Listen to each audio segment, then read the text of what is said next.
board, and I work for Cigna, now rebranded Evernorth Health Services, more recently. And just a little bit about me as we go through this. I'm going to be really talking around our IT services journey to costs to value. So a little bit about me though. I'm a father of four. I like watching sports, gaming. I do brew beer on the side, so that's kind of fun. Just had one of my IPAs last night with my friends, so that was fun. And I get nervous. This is only my second public speaking engagement. That bottom left-hand corner was really a joke as I was trying to get more comfortable with the engagement. And PowerPoint now throws out these design options, and it literally put percentages over my family's head. And since this is essentially cost modeling, it's perfect. So these are my mapping rules. I just updated them today. My son moved back in, so he's now 15%. So it is what it is. So professionally though, I'm an IT professional for 24 years. I started in outsourcing for a company called CSC, where I grew up through the help desk and became essentially a service owner. And so that's where I like to think that I got my service-oriented mindset. And I like to say I'm all things services, products, and financial management now. So enough about me. Let's talk about the team. You ground you on our company, the team and stuff before we get down the journey. So about the team. We are in the service management practice area. We are not aligned to IT finance. And we are essentially pretty varied if you look at it. So like even below there's a CPB team and others that we're essentially aligned with. We go up through global operations mainframe and database, which is what it says it is. So it's kind of a larger department structure. And the work that my team does is really for the infrastructure DB. So that's where that falls in. And then more recently with the Cigna group, etc., we've become Evernorth shared services. The right-hand side is to give you an idea of our team construct that helps support our infrastructure services portfolio and the cost modeling around that. So you can see that there's myself as a kind of a product owner of the service portfolio module, as well as the proven objects cost model. I have a financial services senior advisor who works as my relationship manager with my service owners, a cost model architect, and a service portfolio lead. And this is the team that gets stuff done. Without them, nothing really happens. So about the company. There's been a lot going on at Cigna, and I really like to just call out, we are a Fortune 500 company. Really most importantly, our mission statement to improve the health and vitality of those we serve, and our vision, a better future built on the vitality of every individual and every community. And for me, while vitality is probably, our CEO would say, is the most important aspect of it, I think a lot of the challenges in all strengths and weaknesses come from the individual, that we try to serve the individual. So there's a lot of individualism in our organization, and we have a deep culture built on a lot of history. We're, I think, 100 plus years old, maybe even older, depending on how far you want to track our lineage. That individualism is a strength. It can also be a weakness when it comes to organizational change management. It makes it harder. So what's been going on with our company, as it is germane to the timeline of our ability to move forward with the services and cost to value. What's been going on? A lot of acquisitions, mergers, divestitures, rebranding. And with that comes a lot of overlapping people, processes, systems, and therefore the opportunity for a lot of conflict as we try to resolve, overlapping roles, overlapping processes, overlapping systems. There's always winners and losers, I guess. On the right-hand side is just to give you an idea as to how we are positioned. It's a silent shared service, but really IT supports all of our business P&Ls.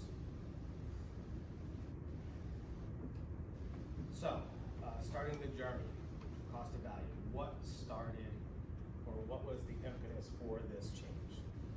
And it was really leadership change. There was leadership turnover. And it started with what services do we provide to the new VP of infrastructure? How much do they cost? And because of the individual culture, I like to think it was similar to my first day on the job.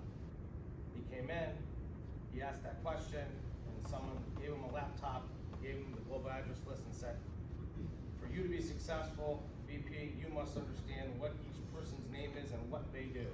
And you should follow that down and you'll figure out what functions you need to work on. It's hard to traverse that though, and it's hard to really talk to the business about the value of IT if that's the construct of your organization. And so he changed that. He said, the business is increasingly asking for insights as to why we're spending the money we are and what value they're getting out of those services. And so we put forward a goal and objective for his organization to become a mature service-based organization with cost transparency and an expectation of his people leaders that they were going to become service owners, product owners, and they were going to treat infrastructure as a business. The way he was going to inspect this behavior and see the growth through it was a quarterly meeting, which we call the quarterly service review. And my team runs that meeting. And it started off really as, what are your services, but how are you keeping the business running with those services? And really the service operations perspective, not a cost perspective. So as you're going through this, you'll see that hop back towards the end of the presentation. Think, we started with services, we then transitioned to the cost model, and it'll hopefully come together at the end. So what was our timeline to value? How did we start getting together services and then costing them, etc.? Well, we started with a service catalog. This was a PDF, but it hit a lot of the elements that you would expect. What is the service? What does it provide? What are the requirements in order to use my service? What does it cost to use the service? And it really started getting the service owners prepared with, all right, now I understand this is what my consumer is looking at. I gotta think about the unitization based on my consumers, not just, it's a gigabyte per se, right? I gotta think about it's a VM versus a CPU. And so that was extremely helpful. And then in 2018, we moved that into a cost estimation tool. So we started making this real. We didn't have the edict to go forward with charging the business or showing it back, but we did have an internal need to estimate our portfolio spend and how much infrastructure we're spending. So we started with an estimation tool, and this is within HPSM. This was our first use case using the prices we set from a catalog. In 2022, we started dabbling in the cost model because, of course, the service owners were thinking, well, how do I make sure I update my price? Well, how am I going to do this? Because everything was really an Excel file IT finance exercise. So we started with digital fuel. That didn't last too long. We then really rebuilt it again in a custom tool. I think there was some cost reasons, but regardless, that started the cost model and journey, forced us into attaching the actual general ledger costs to an actual service, and led us to, in 2021, we got off of HPSM, we went to ServiceNow, and we recreated our catalog within the service portfolios area of ServiceNow. In 2022, we pulled it all together. We purchased Proven Optics, and this graphic, which my team loads, is intended to represent, it's ugly, but it's intended to represent the continuity that you get by being on a single platform within ServiceNow and using out-of-the-box principles like CSDM to kind of pull together the services and portfolio and the actual cost model and objects. So now we kind of pivot to cost of value and the actual evolution of when we did do the Proven Optics implementation. So So when we started the Proven Optics implementation, we got this nice slide from the CEO, Bill Miller, and it really was like, here's some guiding principles, guys. Keep it simple. We're not simple, right? Keep it, limit your decisions, limit your relationships, limit the allocations, and we really didn't follow that guidance. So this is kind of what we were left with. So this is kind of our numbers. 2,000 map and rules, 62 services, 266 offerings. But it was at least a great starting point for doing a cost model. We were ultra proud.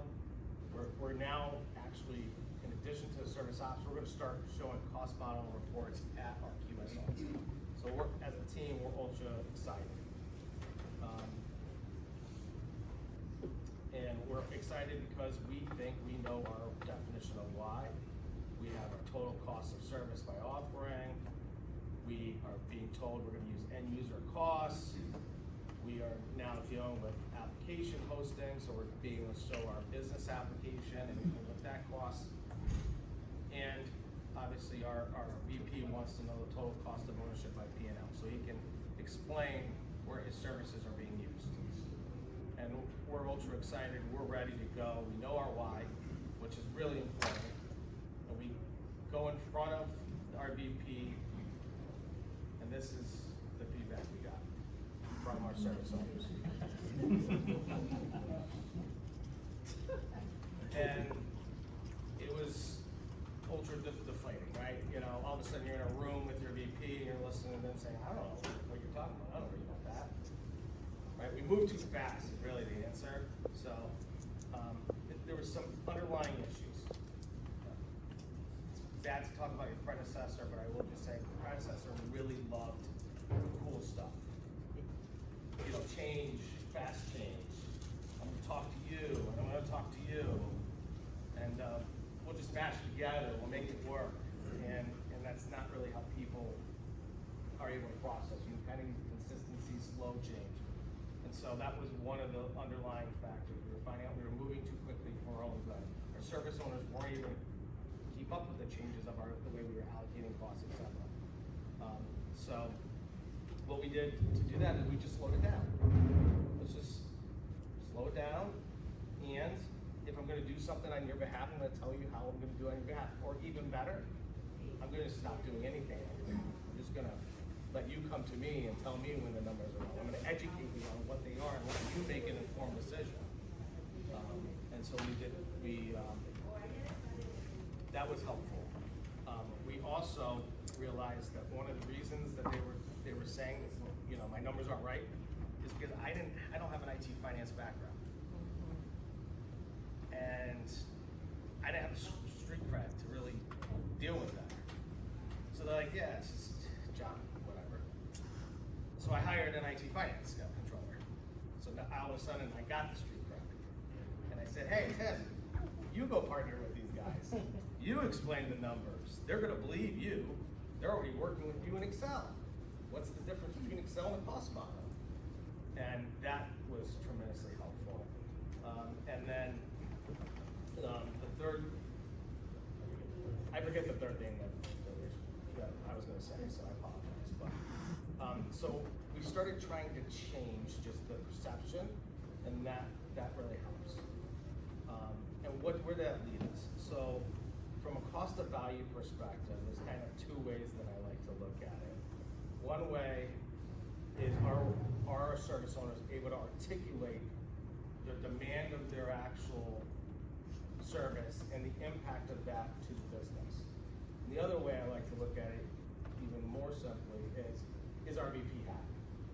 Because if he's happy, then we're providing the value he expects. And if he's happy, then we're providing the value he expects, and he's gonna continue to give us the latitude to work and progress the cost model. And so this is kind of the slide that summarizes how I like to think about it. We started in the service delivery space, as I spoke about earlier, and we still talk about service delivery. That's still important, right? In infrastructure, you gotta be up. If you're not up, you don't really buy yourself anything else that you can do. And then from a financial management perspective, though, we're we started really getting the service owners to talk about the demand, set prices, and then that sets us up for show back and charge back. And the meeting length went from 4 hours to 1 hour. So what have we learned throughout the actual journey? It really is about the journey, not the destination. You need executive sponsorship first and foremost. You need someone that supports you. If you are gonna go through a cost model exercise, make sure you get the highest person on your totem pole, ideally your CIO, ideally your CFO, but if not, at least the VP. You can start small. I mean, I'm in infrastructure, and we're not quite enterprise-wide yet from a cost model perspective, but you need that executive sponsorship. You need to embrace service owners and continual collaboration and education would be the other one. And then really alignment with IT finance. You know, if you can't get IT finance to help you out with their processes and stuff, it's the service owners are gonna ultimately feel like they're doing the job twice, is what we've discovered. So, be okay with progress, not perfection as well. So today, at QSR, so slide 14 is a mock-up, obviously the mainframe, if you're looking real close, and it's not $100, is a mock-up of one of the slides that our VP uses to share the reason his costs are increasing effectively with the business. And it's not something you would generally see. We've done a lot of customizations on the front end because of just the expectations and requirements we received. But it is helpful for him because the top line, if you look at it from left to right, is showing the year-over-year cost difference, the cost trend and the demand trend, and then they're essentially trying to quantify, is the cost going up or down? And so the intent of this and what he's able to successfully do with his CFO is say, look, if my cost is equivalent with my demand from a growth perspective, then I'm doing okay, right? And that at least gets him that far. What it doesn't answer is who's consuming the cost. That's the only struggle that this report doesn't really answer, that now we're being asked to answer. It also, on the left-hand side, so we do this exercise quarterly with them. And we like to tell, so like a left down, if you will, so there's kind of a theme, top, left, right, and then middle, left, right, and then top down. So really the top down one is just to allow the service owners to see if there's a large delta they need to explain on the call, because they do readouts. So they'll take this and they'll explain what's changed, why has it changed, how are they on track for their budget, those types of conversations. And then the last bottom theme is really getting them accustomed to how are they hitting their prices. So if we were to actually start charging back, how would it look? Are they doing a good job thinking about what their demand is actually going to be? Because you're forecasting the demand and then you're getting your actual, or are they not? And that really helps get to a point of maturity where they're setting good prices that are really representative of what the business can expect to pay for their consumable items. And then finally, just in case anyone's interested, what's next for us? And slide 15. So we're looking at turning this into an enterprise cost model completely. It will more than likely be a hybrid of a TBM type construct plus a TCO type construct. So have both elements, and we're using the backbone for those CSDM nuts. We're using CSDM to help us provide those insights. So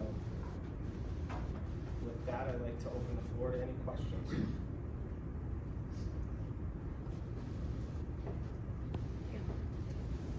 Okay. So one of the challenges we're having with this is our groups are going decentralized cloud.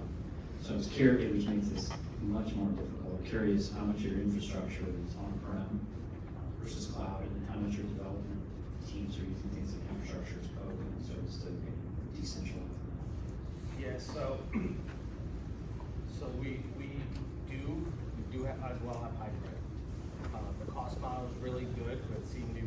queries of getting the stuff that's on-prem.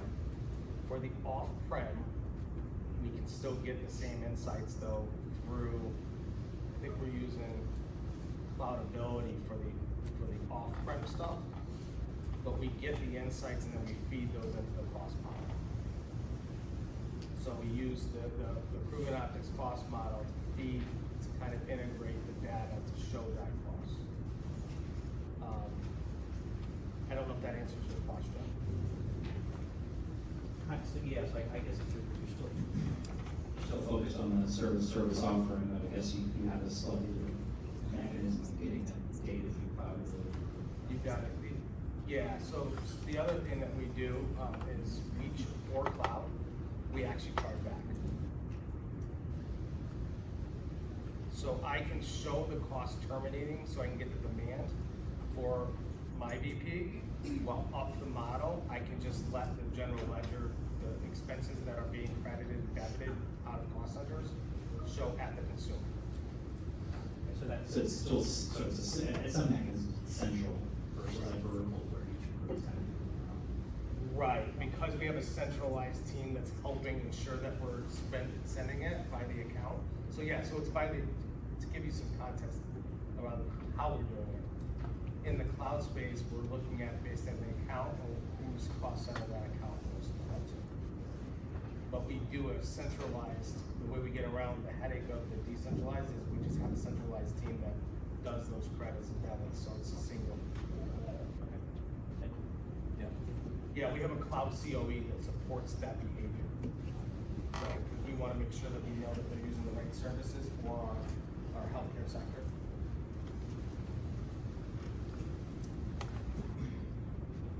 So I work for a university. Something that we're trying to figure out is we're trying to become a little bit better at determining our ROI.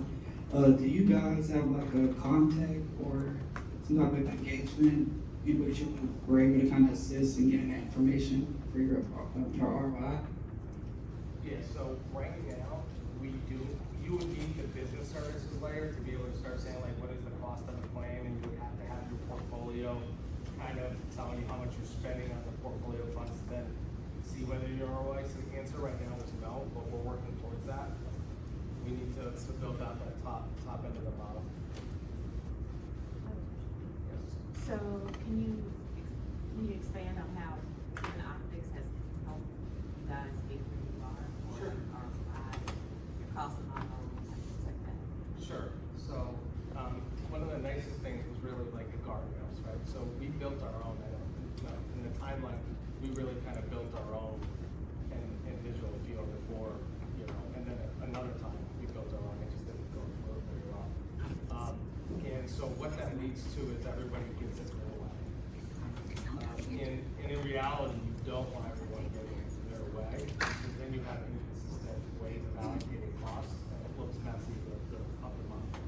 So really having the guardrails of a product come in and say, well, this is the number of layers that you can have, and these are the guardrails we expect, even though we didn't really follow it completely up front, was very helpful in standardizing the educational material in collaboration with our service owners.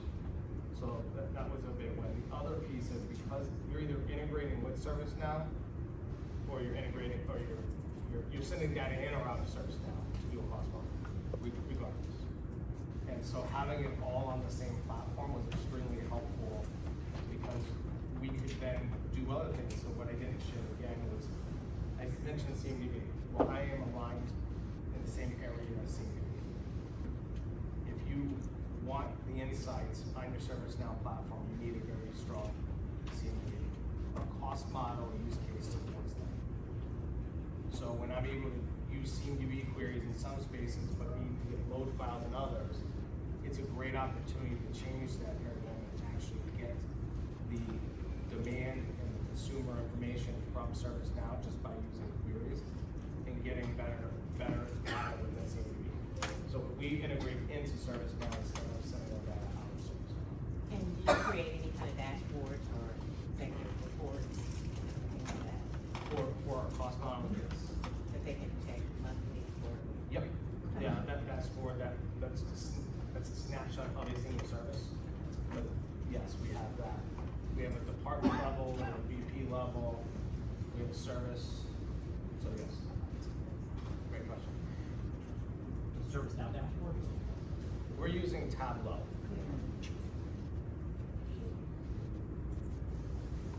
That's because I inherited requirements that wouldn't fit a traditional cost model. Most people aren't looking year over year, they're looking at setting prices, how do you perform to your budget? You know, so we're kind of in that transitional phase, I would argue, of getting to really good cost models.